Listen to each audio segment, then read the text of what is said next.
எதிலும் துரிதமாகவும் வேகமாகவும் செயல்படக்கூடிய மேசராசி அன்பர்களே, இதுவரை ஜென்மஸ்தானமான ராசியில் இருந்து வந்த குரு பகவான் சித்திரை மாதம் 18ஆம் நாள் முதல் ராசிக்கு தனஸ்தானமான 2ஆம் வீட்டில் சஞ்சாரம் செய்ய இருக்கின்றார். குடும்பஸ்தானத்தில் இருக்கின்ற குரு தான் நின்ற ராசியில் இருந்து 5ஆம் பார்வையாக கன்னி ராசியான சத்ருஸ்தானத்தையும், 7ஆம் பார்வையாக விருச்சிக ராசியான அஷ்டமஸ்தானத்தையும், 9ஆம் பார்வையாக மகர ராசியான தொழில் ஸ்தானத்தையும் பார்வையிட இருக்கின்றார். குரு 5ஆம் பார்வையாக சத்ருஸ்தானத்தை பார்ப்பதினால் வழக்கு பிரச்சனைகள் சாதகமாக அமையும். விரோதிகளும் நண்பர்கள் ஆவார்கள். எதிர்பாராத சில வரவுகள் உண்டாகும். பூர்வீக சொத்துக்களின் வழியில் லாபம் மேம்படும். மறைமுகமாக இருந்து வந்த போட்டிகளை வெற்றி கொள்வீர்கள். சிந்தனைகளில் இருந்து வந்த குழப்பம் விலகி தெளிவு பிறக்கும். கடன் சார்ந்த செயல்களில் விழிப்புணர்வுடன் இருக்கவும்.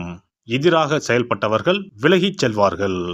குரு பகவான் 7ஆம் பார்வையாக அஷ்டமஸ்தானத்தை பார்ப்பதினால் தூரத்து உறவினர்களின் வருகை உண்டாகும். அயல்நாட்டு பயணங்களில் இருந்து வந்த தாமதங்கள் நீங்கும். இழுபறியாக இருந்து வந்த சில வரவுகள் கிடைக்கும்.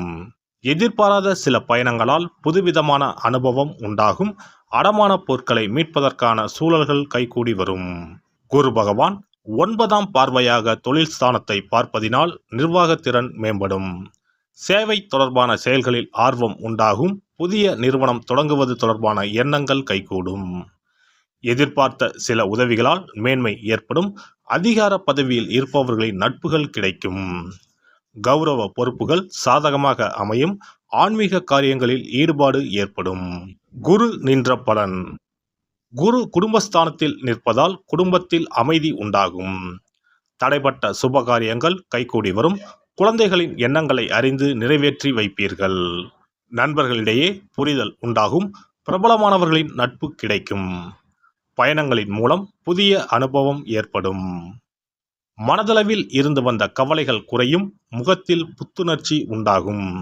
சிந்தனைகளில் இருந்து வந்த குழப்பங்கள் விலகி மனதளவில் தெளிவும் தனவரவு தொடர்பான எண்ணங்களும் அதிகரிக்கும்.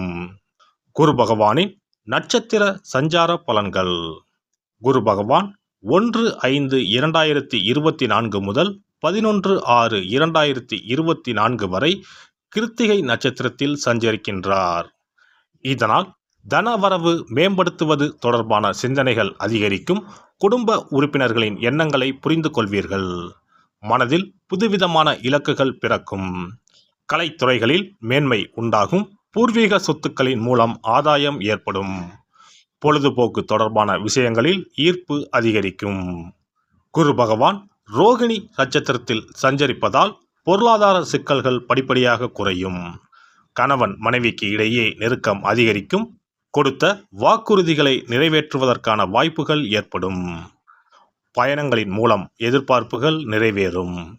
உத்தியோகத்தில் எதிர்பார்த்த உயர்வு கிடைக்கும். கடன் பிரச்சனைகளை குறைப்பீர்கள். குரு பகவான் மிருக சிரீச நட்சத்திரத்தில் சஞ்சரிப்பதால் கொடுக்கல் வாங்கல் தொடர்பான விஷயங்களில் ஆதாயம் ஏற்படும். உடல் ஆரோக்கியத்தில் கவனம் வேண்டும். உடன் இருப்பவர்களிடத்தில் விட்டு கொடுத்து செயல்படவும்.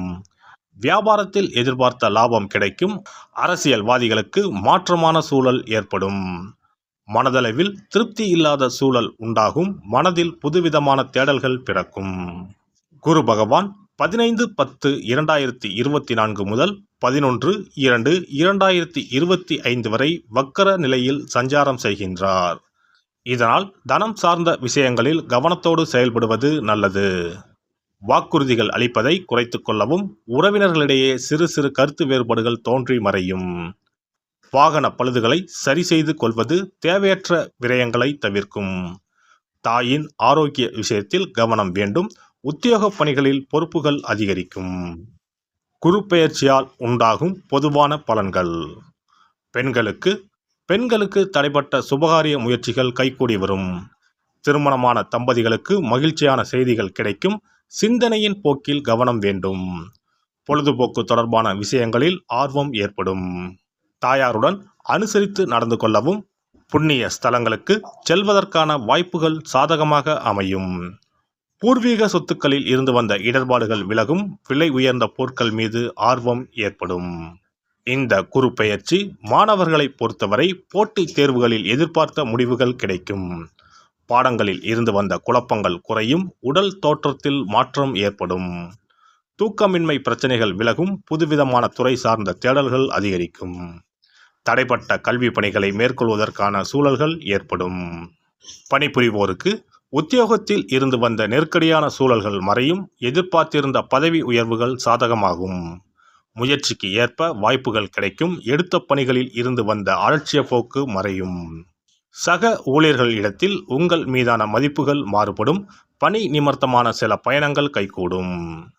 வியாபாரிகள் வியாபாரத்தில் புதிய வியூகங்களை அமைத்து செயல்படுவீர்கள், சந்தை நிலவரங்களை அறிந்து முதலீடுகளை மேற்கொள்ளவும், கமிஷன் சார்ந்த வியாபாரத்தில் லாபம் ஏற்படும், அரசு அதிகாரிகளின் ஒத்துழைப்பு கிடைக்கும், சங்கம் தொடர்பான பணிகளில் சாதகமான வாய்ப்புகள் ஏற்படும், வேலையாட்கள் ஒத்துழைப்பாக செயல்படுவார்கள்.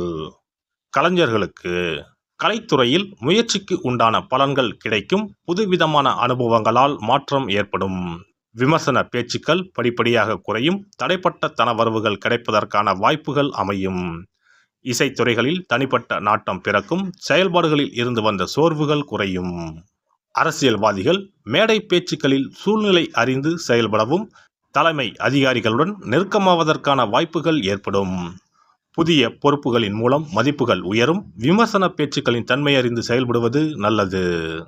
நடைபெற இருக்கின்ற குரு பெயர்ச்சியால் எதிர்காலம் சார்ந்த தெளிவான முடிவுகளும் வியாபாரத்தில் சாதகமான வாய்ப்புகளும் கிடைக்கும், செலவுகளின் தன்மையிலும் சிந்தனை போக்கிலும் கவனத்துடன் செயல்பட வேண்டும், செவ்வாய்க்கிழமை தோறும் முருகப்பெருமானை வழிபாடு செய்து வர ஒத்துழைப்பும் மேன்மையும் ஏற்படும்.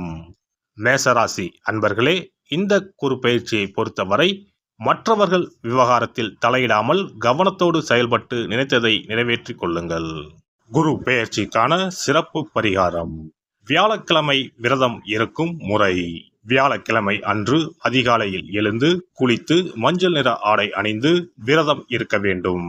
அருகிலுள்ள கோவிலின் நவகிரக சன்னதிக்கு சென்று குரு பகவானுக்கு சந்தனம், மஞ்சள் போன்றவற்றை கொண்டு அபிஷேகம் செய்ய வேண்டும். பிறகு குங்குமப்பூ கலந்த பசும்பாலை கொண்டு குரு பகவானுக்கு அபிஷேகம் செய்து வழிபட வேண்டும்.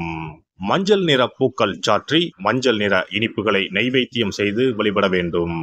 குரு பகவானுக்குரிய தானியமான கொண்டை கடலையை நைவேத்தியமாகவோ அல்லது கொண்டை கடலையில் மாலை கட்டியோ அணிவிக்கலாம். மாலை நேரத்தில் மஞ்சள் நிற இனிப்புகள், ஆடைகள் போன்றவற்றை வறுமை நிலையில் இருப்பவர்களுக்கு தானம் அளிப்பது நல்லது. இரவில் உப்பு சேர்க்காத உணவை சமைத்து சாப்பிட்டு வியாழக்கிழமை விரதத்தை நிறைவு செய்யலாம். குரு பகவானை வழிபடும் முறை. குரு பகவானுக்கு தேங்காய் எண்ணெய், நல்லெண்ணெய், நெய் ஆகிய மூன்றையும் கலந்து விளக்கேற்ற வேண்டும். குரு பகவானுக்கு ஏற்றப்படும் விளக்குகளின் எண்ணிக்கை 11 அல்லது 21 இருப்பது சிறந்தது. குரு பகவானுக்கு பிடித்த மலர்கள் முல்லை, மல்லிகை. ஆகையால் அவருக்கு முல்லை அல்லது மல்லிகை மாலையை அணிவித்து கொண்டை கடலையை படைத்து வழிபடுவது சிறந்தது. குரு பகவானுக்குரிய வளர்பிறை வியாழக்கிழமை விரதத்தை முறையாக மேற்கொள்பவர்களுக்கு வாழ்வில் பல யோகங்கள் ஏற்படும். சரியான காலத்தில் திருமணம் நடக்கும். ஜாதகத்தில் குரு கிரக தோஷம் இருப்பவர்கள் இந்த விரதத்தை கடைபிடிப்பதால் தோஷங்கள் நீங்கும். தொழில் வியாபாரங்களில் சரியான வருமானங்கள் இல்லாதவர்கள், குடும்ப பொருளாதார நிலை சிறப்பாக இல்லாதவர்கள் இந்த விரதத்தை மேற்கொள்வதால் குரு பகவானின் அருள் கிடைக்கப்பெற்று தொழில் வியாபாரங்களில் செல்வ வளம் பெருகும். மேலும் எதிர்பாராத சிறந்த வாழ்க்கை உண்டாகும்.